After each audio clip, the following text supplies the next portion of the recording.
2018. dajem otkaz i zovem Hanu, smišljam, imam neku ideju jer sam se osjećala kao da ne znam di gonim, di udaram otprilike, što vjerujem da se mnogi osjećate neovisno na godine, jer nekad te jednostavno uhvati takva epizoda.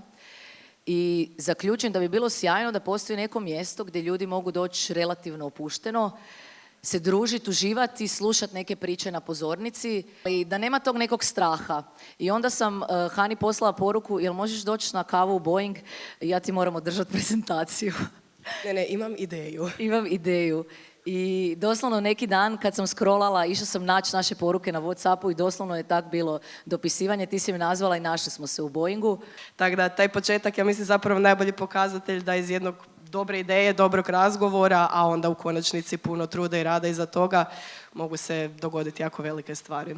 I evo nas danas ovdje, sjedimo tu, družimo se sa 600 ljudi, evo tamo se jedva može ući unutra, tu smo od Tončija Huljića rešetali sa pitanjima o njegovim pjesmama, i dalje je iracionalno, ali se stvarno događa.